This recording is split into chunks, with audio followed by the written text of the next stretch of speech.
कुछ कहीं मार खाकर आया है, किसी को मार कर आया है? हाँ, थोड़ा सा पिटा हुआ है तो देख के मैं थोड़ी डर जाती हूँ और रूम से भाग भाग के आती हूँ। तो जब पूछने पर पता चलता है कि वो उसका झगड़ा हुआ है पर संस्कार से हुआ है और अपनी चोटों का बदला लेने गया था वो। उसके ऊपर मैं आदर्श भैया का रिएक्शन देखती हूँ कि बहुत वरिड है उनकी चोटों को देखकर। तब मुझे स्वरा की कही हुई बात याद आती है कि आदर्श भैया रिस्पॉन्सिबल है इन सारी चीज़ों पर। तब मैं उन्हें पूछती हूँ कि जब आपको उस लक्ष्य की इतनी सी छोटी सी चोट देखकर आप इतने डर रहे हो तो आपने जेल में उसे पिटवाया क्यों?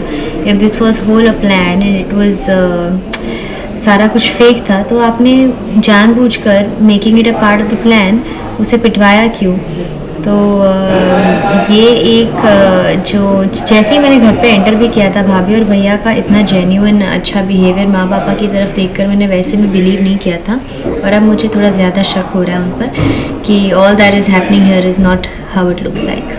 अच्छा, दो भाइयों के बीच मतलब अब तक तो वर्ड्स के थ्रू फाइट हो रही थी, बट अब ये फिजिकल फाइट के बाद आप I think when it comes to boys एक सर्टन पॉइंट ऑफ आर्ग्यूमेंट के बाद थोड़ा फिजिकल तो हो ही जाता है उनकी लड़ाई, because it's a lot about strength.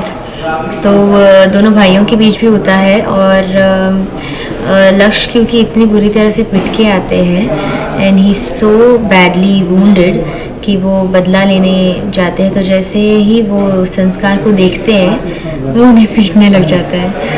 तो हाँ। अच्छा, तो आप लास्ट में कुछ कहना चाहेंगे ये बदला जो लिया है लक्ष्य ने? नहीं, लक्ष्य तो थोड़े दूसरे ही ट्रांस पे है क्योंकि जो उन पर बीती है जेल में वो वही समझ सकते हैं और वो तो पूरे बिलीव कर रहे हैं कि संस्कार ने सब किया और भैया और भाभी बहुत जेन्युइन है। बट वेरएज रागिनी तो जैसे हमारे बहनों का डिटेक्टिव माइंड चलता है वैसे रागिनी का डिटेक्टिव माइंड शुरू हो गया है और वो अभी सारी चीज़ें डिकोड कर रही है और ये सारे बिहेवियर जो इतने अच्छे दिखाने की कोशिश कर रहे हैं वो डिकोड करके बहुत जल्दी सबके सामने लाएगी। Thank you so much.